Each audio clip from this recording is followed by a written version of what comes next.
Selamat pagi semuanya. Berjumpa kembali bersama saya di materi kita yang berikutnya dari bab 1. Minggu sebelumnya kita sudah membahas tentang 3 topik penting dari bab pertama. Topik yang pertama itu adalah aku sebagai citra Allah yang unik. Kemudian topik yang kedua adalah tugasku sebagai citra Allah. Dan topik yang ketiga adalah aku mempunyai kemampuan atau bakat.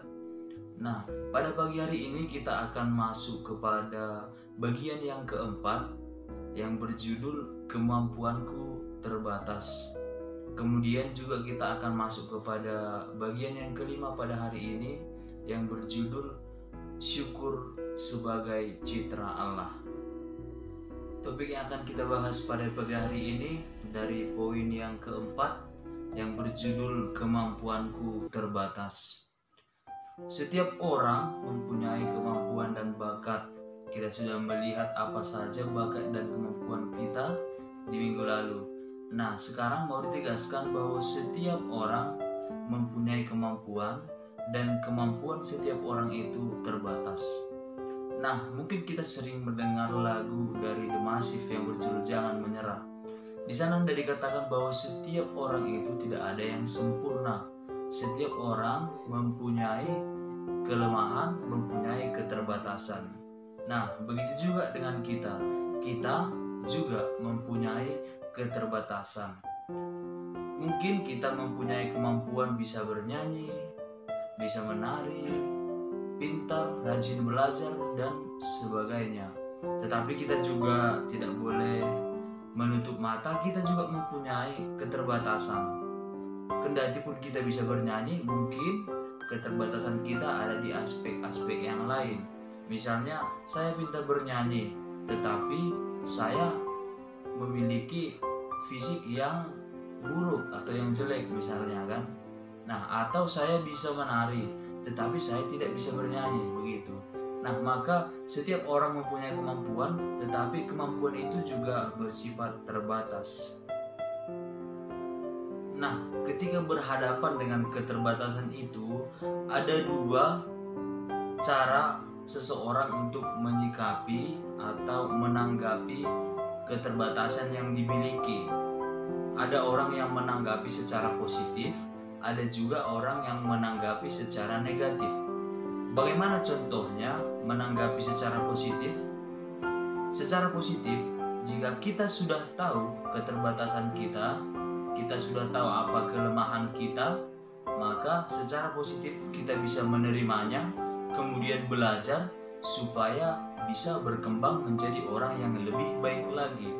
Nah, tetapi jika kita menanggapinya secara negatif, mungkin ketika kita mengetahui keterbatasan kita mengetahui kelemahan kita, mungkin kita akan down atau kita menyerah atau tidak berbuat apa-apa. Nah, sikap negatif ini hendaknya harus kita hindarkan dari kehidupan kita.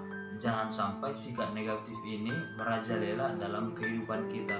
Karena jika sikap negatif ini yang kita miliki, kita down, kita tidak mau berusaha, kita pasrah, itu akan menghalangi perkembangan kemampuan kita. Sikap kita berhadapan dengan keterbatasan itu diberikan contoh langsung oleh Yesus dalam Injil Markus 4 ayat 35 sampai 41. Di sana diceritakan bagaimana ketika para murid, ketika para rasul berlayar bersama Yesus, mereka merasa kesulitan karena angin topan datang menghempaskan kapal mereka, sehingga mereka sangat ketakutan. Nah, ketika itu dalam situasi keterbatasan mereka, dalam kelemahan mereka, mereka datang kepada Yesus, kemudian meminta pertolongan kepada Yesus. Dan Yesus pun menghardik angin itu, dan angin itu pun reda. Nah, contoh itu hendak mengajarkan kepada kita, ketika kita ada dalam keterbatasan, ketika kita ada dalam kelemahan, ketika kita ada dalam situasi yang sulit, kita datang kepada Yesus, meminta bantuan kepada Yesus, dan percaya bahwa Yesus mampu mengatasi segalanya. Kisah dalam Injil Markus tersebut hendak menegaskan bahwa Yesus ingin menguatkan iman mereka, karena dalam situasi keterbatasan, dalam situasi ketidakmampuan dan kelemahan, orang semakin mampu untuk tergoda sehingga tidak percaya kepada Tuhan. Maka kisah itu mengajari kita untuk senantiasa mampu menyerahkan segala keterbatasan kita, menyerahkan segala kelemahan kita, dan kita mencari Tuhan untuk menemukan solusinya. Nah, anak-anak, sekarang kita masuk kepada poin yang kelima sekaligus dengan poin yang terakhir pada bab ini. Poin ini berjudul syukur sebagai citra Allah. Manusia sebagai citra Allah diberikan Tuhan hati nurani dan akal budi. Dengan hati nurani dan akal budi, manusia dituntut untuk mampu membedakan yang mana yang baik dan yang mana yang buruk. Nah, dengan kemampuan itu kiranya manusia dalam perjalanan hidupnya, dalam pengalaman hidupnya, bisa senantiasa melakukan hal-hal yang baik dalam kehidupannya.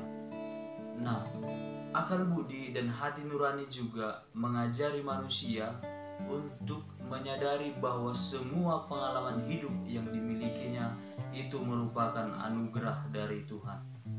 Segala anugerah yang diberikan Tuhan itu patut kita syukuri. Manusia mampu bersyukur bila pertama-tama mengagumi semua karya ciptaan Tuhan. Maka kita pun dituntut untuk mengagumi semua karya ciptaan Tuhan. Kemudian yang kedua itu, kita mampu mengakui bahwa semua pengalaman hidup kita itu ada dalam perjalanan cinta Tuhan, ada sebagai wujud cinta dari Tuhan. Selain itu yang ketiga, manusia bersyukur dengan mengungkapkannya lewat kehidupan sehari-hari, menunjukkannya dalam tata ibadat, menunjukkannya dengan perilaku-perilaku yang baik dalam kehidupan sehari-hari. Nah, kita bisa belajar dari kisah 10 orang kusta yang disembuhkan oleh Yesus supaya kita mampu bersyukur atas segala anugerah Tuhan yang diberikannya kepada kita. Nah, kisah 10 orang kusta ini diceritakan dalam Injil Lukas 17 ayat 11 sampai 19. Di sana diceritakan bagaimana ketika Yesus menyembuhkan 10 orang kusta, tetapi hanya satu saja yang kembali dan mengucap syukur, memuliakan Tuhan, dan menunjukkannya dengan memberikan kesaksian kepada banyak orang. Nah, pertanyaannya, yang 9 orang lagi kemana? Nah, dalam kisah itu 10 disembuhkan, tetapi hanya satu yang mampu memuliakan Tuhan dan bersyukur atas karya keselamatan Tuhan itu. Nah, maka kisah ini hendak mengajak kita bahwa kita harus mampu mengucap syukur, mensyukuri semua anugerah yang diberikan Tuhan kepada kita dengan menunjukkannya dalam kehidupan kita sehari-hari, dengan menunjukkannya dalam doa, dengan menunjukkannya dengan sering menghadiri acara-acara gereja dan contoh-contoh yang lainnya.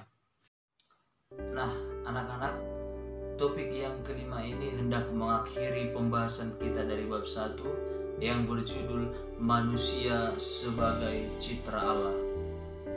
Oke anak-anak, demikian materi kita pada pagi hari ini. Semoga materi ini mampu menjadi patokan kepada kita untuk memahami bagaimana manusia sebagai citra Allah. Sampai jumpa kembali di video berikutnya untuk pembelajaran bab 2. Semoga kita tetap menjaga kesehatan.